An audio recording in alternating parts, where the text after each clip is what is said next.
Assalamualaikum warahmatullahi wabarakatuh. Berbagai informasi dari peristiwa yang terjadi di wilayah Sumatera Selatan pagi hingga sore hari ini, Kamis 14 Juli 2022 terangkum dalam Sumeko News.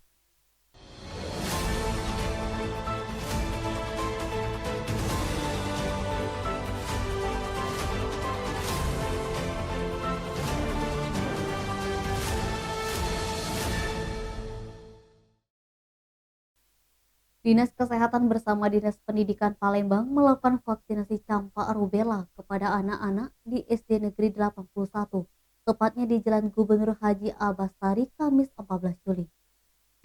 Sekretaris Daerah Kota Palembang Ratu Dewa mengatakan vaksinasi campak rubella untuk semua anak tingkat TK dan SD yang berusia 1-12 tahun. Dan tujuan dilakukan vaksinasi campak rubella agar para anak-anak bisa sehat, bugar, dan tumbuh subur. Ratu Dewa juga menambahkan saat ini sudah 35% yang melakukan vaksinasi campak rubella dan berharap sampai dengan akhir tahun bisa menyelesaikan dengan target ini.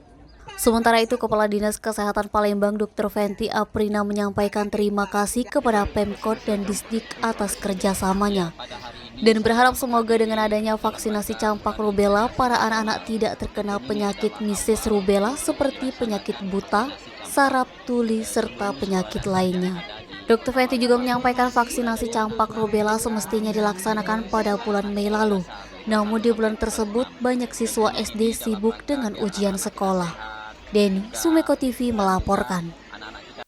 Hari pertama sekolah tahun ajaran baru dimulai dengan kegiatan masa pengenalan lingkungan sekolah 2022-2023 di Palembang berjalan lancar dan tertib, Kamis 14 Juli pagi. Di SMP Negeri 9 Palembang, kegiatan MPLS diawali dengan upacara dan perkenalan seluruh instrumen sekolah.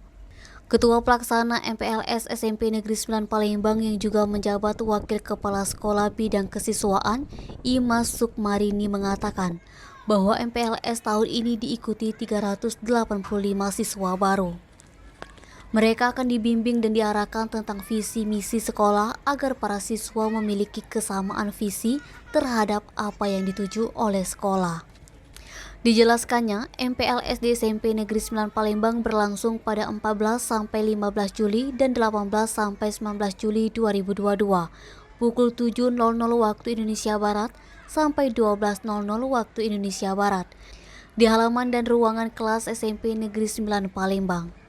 Kegiatan MPLS hari ini setelah upacara, latihan baris berbaris oleh Koramil 418, Strip 06 Kamboja. Materi yang diberikan untuk siswa pada kegiatan MPLS yakni pendidikan karakter, wawasan wiyata mandala, pengenalan kurikulum merdeka, kesadaran berbangsa dan bernegara, tata krama siswa dan tata tertib sekolah, sekolah adiwiyata dan ramah anak, sistem organisasi sekolah dan sarana prasarana, pengembangan minat dan semangat belajar, dan pramuka. Ada 9 materi utama dan 7 materi penunjang yakni LTBB, sosialisasi cybercrime, dan kesehatan remaja, tausiah, kelas inspirasi, parade dan penampilan ekskul, apresiasi seni. Sementara di SD Negeri 160 Palembang, hari pertama sekolah tahun ajaran baru 2022-2023 berjalan lancar dan tertib. Kepala Sekolah SD Negeri 160 Palembang Siti Zaleha mengatakan bahwa terdapat sekitar 150 murid baru, yakni kelas 1 SD diberikan edukasi mengenai sekolah. Siswa baru yang terbagi pada 5 kelas, masing-masing satu kelas sekitar 28-30 siswa. Mereka pada hari pertama sekolah ini tepatnya pukul 7.00 waktu Indonesia Barat sampai 9.00 waktu Indonesia Barat. Diberikan edukasi mencintai lingkungan, belajar baca doa bersama, dan pengenalan sesama siswa dan wali kelas. Naba, Sumeko TV melaporkan. PT Sumsel Energi Gemilang mengalami kerugian pada 2020 sampai 2021 diakibatkan gejolak minyak dunia yang mengalami penurunan harga. Direktur Utama PT Sumsel Energi Gemilang Wahyu Setiaja mengungkapkan efek gejolak anjloknya harga minyak dunia pada 2020 lalu membuat perusahaannya ikut terdampak. Akibatnya beberapa anak perusahaan melakukan perombakan beberapa jajaran direksi dan pada tahun 2021 lalu pihaknya mendapatkan keuntungan, namun dipakai untuk menutupi kerugian pada tahun sebelumnya. Wahyu juga mengatakan tidak ingat berapa persen kerugian dan ingin fokus terhadap program yang akan datang. Pihaknya telah melakukan beberapa efisiensi termasuk pengetatan dalam pengeluaran anggaran dana. Selain itu, pihaknya juga melakukan konsolidasi ke beberapa anak perusahaan agar lebih mengaktivitaskan lagi kinerja karyawan. Edi Handoko, Sumeko TV melaporkan. Majelis Hakim Tindak Pidana Korupsi Palembang tolak eksepsi yang diajukan terdakwa Paulina, Komisioner Bawaslu Kabupaten Muratara yang terjerat kasus korupsi hibah kegiatan Bawaslu tahun 2019 sampai 2020. Majelis Hakim diketuai Efrata Hatarigan dalam sidang yang digelar Kamis 14 Juli menilai bahwa eksepsi yang diajukan diantaranya selisih jumlah kerugian negara yang tidak diuraikan dalam dakwaan JPU Kejari Lubuk Linggau harus dibuktikan di dalam pembuktian perkara.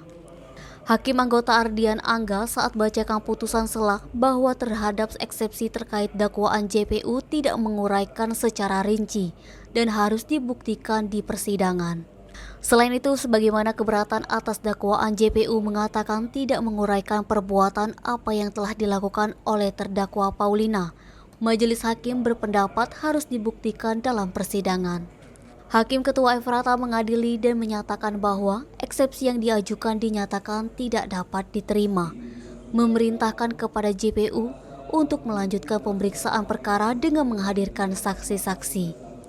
Sebelum menutup sidang, JPU Kejari Lubuk Linggau, Agrim SH membeberkan akan menghadirkan 43 orang saksi.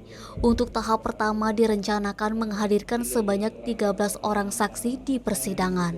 Menanggapi tidak diterimanya eksepsi yang diajukan, Widodo SH didampingi Radiansyah SH, penasihat hukum terdakwa Paulina, mengaku cukup kecewa dengan putusan selah majelis hakim tersebut. Widodo mengatakan pihaknya tetap menghormati putusan selah tersebut, sementara tetap masih akan dikaji terlebih dahulu karena pihaknya belum mendapatkan salinan putusan selah secara utuh dari pihak PN Palembang. Dibeberkannya dalam perkara ini dia bersama tim pengacara terdakwa Paulina untuk pemeriksaan perkara dalam upaya hukumnya akan turut menghadirkan 1 orang ahli serta beberapa saksi meringankan. Untuk diketahui dalam perkara ini menjerat 8 orang terdakwa yakni Munawir, Ketua Bawaslu Muratara, M. Ali Asek, anggota Bawaslu Muratara, Paulina anggota Bawaslu Muratara, Siti Zahro Bendahara Bawaslu Muratara, dan Kuku Reksa Prabu staf Bawaslu Muratara. Kemudian Tirta Arisandi Hendrik dan Aceng Sudrajat, ketiganya saat itu merupakan koordinator sekretariat Bawaslu Kabupaten Muratara. Sebagaimana dakwaan JPU Lubuk Linggau, para terdakwa disangkakan telah melakukan korupsi dana hibah di tahun 2019 dan tahun 2020 sebesar 2,5 miliar dari nilai total hibah yang dikucurkan Pemkab Muratara 9,5 miliar untuk pelaksanaan kegiatan Pileg dan Pilpres di tahun 2019 serta Pilbub dan Wabub Muratara di tahun 2020. Di dalam dakwaan JPU terungkap bahwa dalam kegiatan pelaksanaan kegiatan Bawaslu ada kegiatan yang di-markup atau fiktif yang dilakukan oleh para terdakwa, di antaranya dana hibah tahun 2019 sebesar 136 juta dari total pencairan 200 juta. Selain itu, dana hibah tersebut digunakan juga untuk belanja publikasi kegiatan pada penyediaan jasa, di antaranya media online sebesar 30 juta, namun nyatanya pembayaran itu fiktif atau tidak ada. Atas perbuatan para terdakwa, sebagaimana dakwaan JPU dijerat dengan dakwaan memperkaya diri sendiri atau orang lain, sebagaimana diatur dan diancam dalam pasal 2 ayat 1 atau pasal 3 Undang-Undang Tipikor Jo pasal 55 ayat 1 KUHP, Jo pasal 64 ayat 1 KUHP. Fadli, Sumeko TV melaporkan. Demikian Sumeko News hari ini. Jangan lupa like, komen, dan subscribe channel YouTube-nya Sumeko Official. Wassalamualaikum warahmatullahi wabarakatuh.